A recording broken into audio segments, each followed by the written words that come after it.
राजस्थान में जब योगी आदित्यनाथ चुनाव प्रचार के लिए गए तो उन्होंने कहा कि अगर कन्हैया लाल जैसी वारदात यूपी में हुई होती तो अंजाम सबको पता है। योगी आदित्यनाथ ने जिस बीजेपी उम्मीदवार के लिए वोट मांगते हुए ये बातें कही, वो न केवल चुनाव जीत गए बल्कि राजस्थान के मुख्यमंत्री पद की रेस में आगे बताए जा रहे हैं।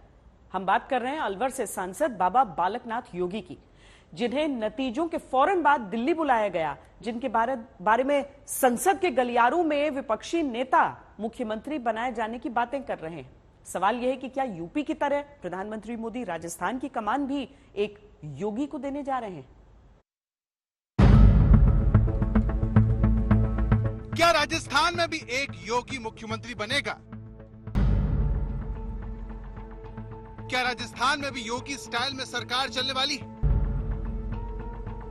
क्या मुख्यमंत्री की रेस में बालकनाथ ने महारानी को पछाड़ दिया है?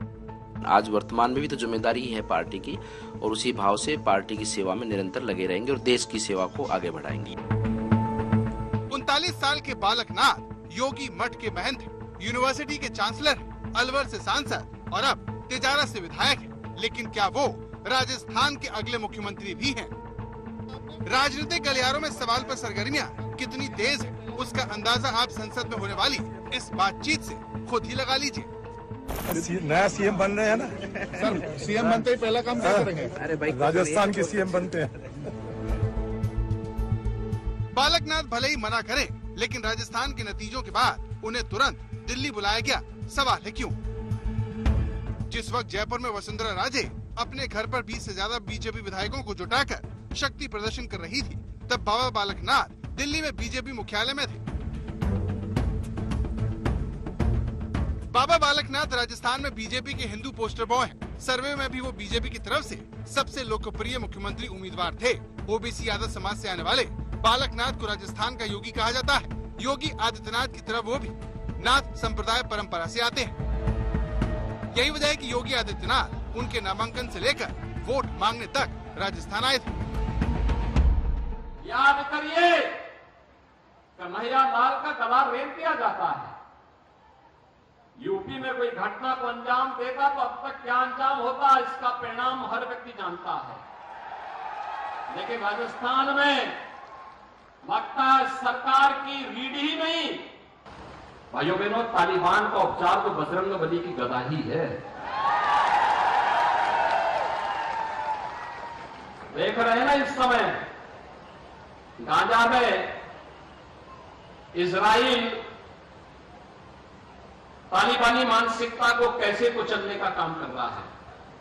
सटीक एकदम निशाना मार मार करके।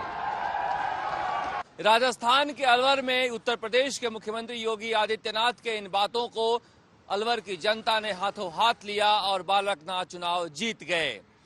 बहुत कम लोग जानते हैं कि बालकनाथ से योगी का पुराना रिश्ता है। जब भी बालकनाथ को कोई काम होता है, योगी जरूर आते हैं। 16 अप्रैल 1984 को अलवर के कोहराना गांव में किसान परिवार में बालकनाथ का जन्म हुआ। बालकनाथ 6 साल के होने पर महंत खेतनाथ के आश्रम में आध्यात्म की शिक्षा के लिए चले गए। इसके बाद वो अपने गुरु महंत चांदनाथ के मठ गए। बालकनाथ के गुरु चांदनाथ बीजेपी के टिकट पर कोटपुतली से चुनाव जीते। फिर वो 2014 में अलवर से सांसद बने। साल 2016 में चांदनाथ ने बालकनाथ को अपना उत्तराधिकारी चुना और बालकनाथ नाथ संप्रदाय के 8वें संत बने। संत बनने के इस कार्यक्रम में योगी आदित्यनाथ भी शामिल हुए थे। 2017 में महंत चांदनाथ के निधन के बाद उनकी विरासत को पूरी तरह से बालकनाथ ने संभाल लिया। 2019 में वो अलवर से 35 साल की उम्र में सांसद बने। उन्होंने पूर्व केंद्रीय मंत्री जितेंद्र सिंह को 3 लाख से ज्यादा वोटों से हराया। पिछली बार बालकनाथ डीएसपी को धमकाने की वजह से सुर्खियों में आए थे। इसी साल जनवरी में अलवर के बहरोड में पुलिस थाने में जाकर बीजेपी कार्यकर्ताओं को हिरासत में लेने का उन्होंने विरोध किया था। ये डीएसपी, इसका नाम क्या है? आनंद राव। ये तो जिंदगी भर मेरा नाम याद रखेगा और ये अफसोस करेगा पूरी जिंदगी भर कि इसने जो आज गलती करी है वो गलती इसने क्यों करी। अपने आप पे रोएगा, ये मैं बता रहा हूँ इसको बात। जैसा कि हमने बताया कि योगी आदित्यनाथ की तरह बाबा बालकनाथ भी नाथ संप्रदाय से आते हैं और इनका मठ हरियाणा के रोहतक में है। इसकी वजह से हरियाणा और राजस्थान के मेवात के इलाकों में लोगों पर इनका अच्छा प्रभाव भी है और बालकनाथ के मुख्यमंत्री बनने से बीजेपी को ध्रुवीकरण में आसानी होगी। इसके अलावा कोई योगी मुख्यमंत्री बनता है तो फिर ये संदेश भी जाएगा कि वो भ्रष्टाचारी नहीं है या भ्रष्टाचार के खिलाफ लड़ाई लड़ने वाला है। तो क्या बालकनाथ, जिन्हें कोई भी प्रशासनिक अनुभव नहीं है, उन पर बीजेपी दांव लगा सकती है? क्या मुख्यमंत्री की जिम्मेदारी निभाने के लिए बालकनाथ तैयार हैं? इस सवाल पर आप उनको सुनिए। जिम्मेदारी तो हमारा जीवन ही सेवा का है, क्योंकि हम ग्रस्त जीवन को त्याग कर और संन्यास जीवन धारण किया है। हमने गुरु आज्ञा का पालन किया है और संगठन से जुड़ने के बाद में संगठन की आज्ञाओं का पालन। आज वर्तमान में भी तो जिम्मेदारी ही है पार्टी की, और उसी भाव से पार्टी की सेवा में निरंतर लगे रहेंगे और देश की सेवा को आगे बढ़ाएंगे। देखिए, बुलडोजर को लाने वाले कौन है? माननीय प्रधानमंत्री जी, ये पार्टी है। उन्हीं के माध्यम से योगी जी सीएम बने हैं, उन्हीं के माध्यम से और अन्य राज्यों में भी हमारे कार्यकर्ता सीएम बने हैं, और सब कुछ ये पार्टी और माननीय प्रधानमंत्री जी करने वाले हैं। उन्हीं के मार्गदर्शन में ही तो सब कुछ आगे बढ़ रहा है। तो मैं तो कहता हूँ, करने वाला बड़ा होता है और करता बड़ा होता है। करने वाले तो हमारे जैसे सेवा है, सेवा के रूप में हम लगे हैं।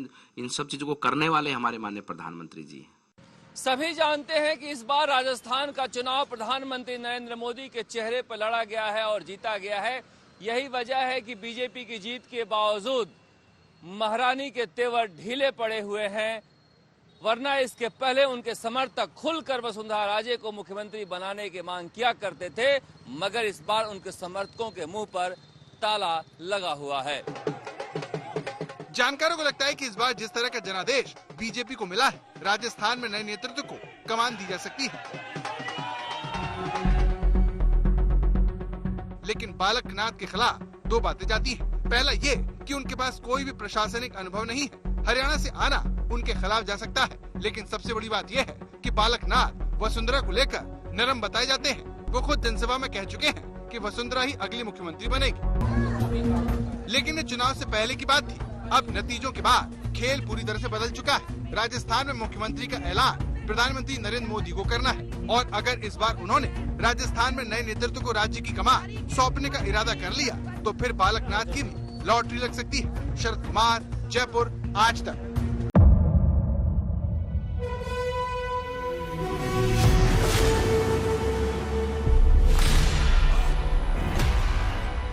मुद्दों का मैदान, तर्कों पर घमासान। क्या बताना चाहते हैं इस देश को? किससे किसकी ठनी, किसने दी किसे पटखनी, क्या सच है जिसको छिपाने की कोशिश? खबरों की दुनिया का सबसे बड़ा अखाड़ा दंगल देखे मेरे यानी चित्रा त्रिपाठी के साथ रोज शाम 5 बजे सिर्फ आज तक पर। ना पक्ष ना विपक्ष, ना लेफ्ट ना राइट, ना मिर्च ना मसाला, खबरों का बोलबाला। निडर, निर्भीक, सबसे सटीक स्पेशल रिपोर्ट सिर्फ आज तक पर।